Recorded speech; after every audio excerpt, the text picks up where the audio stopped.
آزاد کشمیر کا الیکشن پاکستان کی شہرک کو خون کرنے کا سبب بن گیا۔ اوورال ٹیمپریچر انتہائی خطرناک حد تک پہنچ چکا ہے، حالات انتہائی کشیدہ ہے۔ اگر 18 سے 20 گھنٹوں کی بات کریں تو انتہائی تشویشناک خبریں وہاں سے آ رہی ہیں۔ دوسری طرف دو مین پاکستان کی political parties, Pakistan Peoples Party اور مسلم لیگ نون، ایک دوسرے کے اوپر طنز کے تیر چلاتے نظر آتے ہیں۔ الیکشن ایک ایسا مخمصہ بن گیا کہ جس سے دونوں جماعتیں جو ہے وہ ایک دوسرے سے ایک بار پھر دور ہوتی ہوئی نظر آتی ہیں۔ پی پی پی کے چیئرمین بلاول بھٹو ریاست کو یہ کہتے نظر آئے کہ ریاست اگر عوامی مفادات کی بجائے مسلم لیگ نون کے مفادات کو لے کر چلے گی یا اس کا تحفظ کرے گی تو پھر بہت مشکل ہو جائے گا۔ انہوں نے یہ بھی کہا کہ آزاد کشمیر ہے، اس کو مقبوضہ کشمیر مت بنائیں۔ دوسری طرف پنجاب کی وزیر اعلیٰ مریم نواز بھی منظر عام پر آئیں اور انہوں نے بلاول بھٹو کو خوب دل کھول کر جواب دیا۔ انہوں نے کہا کہ آپ کو پتہ ہونا چاہیے کہ الیکشن کا فیصلہ ریاست نہیں بلکہ عوام کرتے ہیں۔ یہ بات مجھے بھی ان کے منہ سے سن کر بڑی حیرت ہوئی، یقیناً پاکستانیوں کو بھی ہوئی ہوگی، لیکن بہرحال آگے چلتے ہیں۔ اور ساتھ ہی ساتھ انہوں نے یہ کہا کہ لوگ رونے والوں کو ووٹ نہیں دیتے بلکہ کارکردگی دکھانے والوں کو ووٹ دیتے ہیں، تو بہتر ہے کہ آپ اب سندھ میں جہاں پر 17 سال سے حکومت کر رہے ہیں وہاں پر آپ اپنی کارکردگی دکھائیں۔ یہ تو اوورال سچویشن ہے دو پاکستان کی پولیٹیکل پارٹیوں کی۔ ان کے جو مزید ترجمان ہیں وہ بھی ایک دوسرے کو جواب دیتے ہوئے نظر آئے، چاہے ہم پاکستان پیپلز پارٹی کے لوگوں کو دیکھیں اور یا پھر نون لیگ کے۔ ایک صاحب تو یہ تک بھی کہتے نظر آئے کہ ہمیں تو یہ بھی نہیں پتا کہ ہمارا یہ جو اتحاد ہے وہ کیوں ہے۔ اب یہ بھی ایک سوالیہ نشان بن گیا کہ یہ اتحاد کس نے کرایا اور کیوں ہے۔ دوسری طرف ہم یہ بھی دیکھتے ہیں کہ خیبر پختونخوا کی حالت جو ہے وہ بھی کچھ زیادہ تسلی بخش نہیں ہے۔ باجوڑ میں اگر ہم دیکھ لیں، جنوبی وزیرستان میں دیکھ لیں، کہیں یوریا پر پابندی لگائی جا رہی ہے تو کہیں روڈ کے قریب جو مکئی کی فصل ہے اس کو کاٹنے کے لیے کہا جا رہا ہے۔ اور اوورال اگر ہم پھر بنوں کی بات کریں تو بنوں میں ابھی تک بھی راستے بند ہیں، اور وجہ ہے وہی جو ہم نے کل آپ کو بتایا تھا کہ پولیس امن کمیٹی نے جو ہے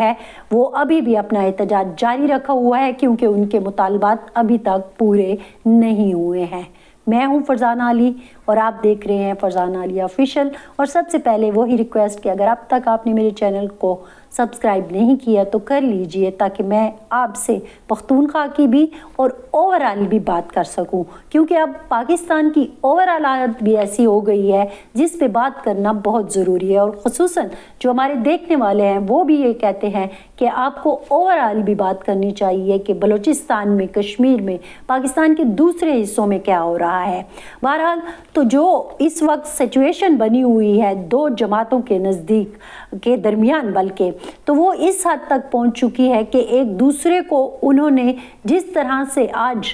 تقریریں کی، بیانات کیے، جواب در جواب آیا، تو اس میں جیسے کہ میں نے آپ کو بتایا کہ بلاول بھٹو صاحب نے جو سب سے پہلے مظفر آباد میں تقریر کی اس میں انہوں نے کہا کہ ریاست کو فیصلہ کرنا ہے کہ انہیں قومی مفاد، اس کے لیے قومی مفاد اہم ہے یا پھر مسلم لیگ نون کے مفاد کا تحفظ۔ اب نون لیگ کے مفاد کے تحفظ کے لیے آپ کشمیر میں کیا کر رہے ہو، یہ وہ سوال تھا جو بلاول بھٹو نے پوچھا، اور ساتھ ہی یہ کہا کہ یہ آزاد کشمیر ہے، اس کو مقبوضہ کشمیر مت بنائیں۔ غصہ وہی تھا کہ مسلم لیگ نون نے جو ہے وہ میدان مار لیا اور 13 میں سے 9 نشستیں جو ہیں وہ پہلے مرحلے میں انہوں نے جیت دی۔ اب یہ سچویشن جب بنی ہے اور میڈیا پر ظاہر ہے لائیو تقریر چل رہی تھی بلاول بھٹو صاحب کی، تو وہ ایک دم سے پھر اس کے بعد مریم نواز صاحبہ جو کہ پنجاب کی وزیر اعلیٰ ہیں وہ بھی منظر عام پر آئیں اور انہوں نے بھی بلاول بھٹو کو اور پاکستان پیپلز پارٹی کو کھری کھری سنا دی۔ ان کا کہنا تھا کہ آپ کو پتہ ہونا چاہیے کہ الیکشن کا فیصلہ ریاست نہیں بلکہ عوام کرتے ہیں، اور عوام رونے والوں کو پسند نہیں کرتے بلکہ